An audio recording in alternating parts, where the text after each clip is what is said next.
ஒருத்தன் எப்படிடா கெத்தா வாழணும்?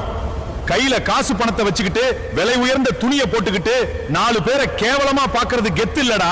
எவன் ஒருத்தன் எவனுக்கும் அடிபணியாம அடுத்தவன் கால்ல விழாம சுயமரியாதையோட தன் சொந்த உழைப்புல தலை நிமிர்ந்து வாழ்றானோ அவன் தாண்டா உண்மையான கெத்து. டேய், வெளிய வீரமா பேசிட்டு ஆபத்துன்னு வர்றப்ப முதுக காட்டிட்டு ஓடுறவன் கெத்து இல்லடா. தன் குடும்பத்தையும் தன்னை நம்பி வந்தவங்களையும் எந்த ஆபத்திலையும் விட்டுட்டு ஓடாம கடைசி வரைக்கும் பிரச்சனையை எதிர்த்து நிக்கிறவன் தாண்டா செம்ம கெத்து. பணத்துக்கும் அதிகாரத்துக்கும் பயந்து தலை குனிஞ்சு போகாம எப்பேற்பட்ட கொம்பனா இருந்தாலும் அநீதியை கண்டா எதிர்த்து நிக்கிற துணிச்சல் எவனுக்கு இருக்கோ அவன் தாண்டா என்னைக்கும் கெத்து. தன்னை விட எளியவன் மேல கோபத்தை காட்டாம கஷ்டப்படுறவனுக்கு தோள் கொடுத்து எவன் ஒருவன் தாங்கி பிடிக்கிறானோ அவனுக்கு முன்னாடி இந்த கருப்பசாமி என் வீச்சருவாளோட கம்பீரமா கெத்தா அவனுக்கு எப்போதும் காவலா நடந்து போவேன்.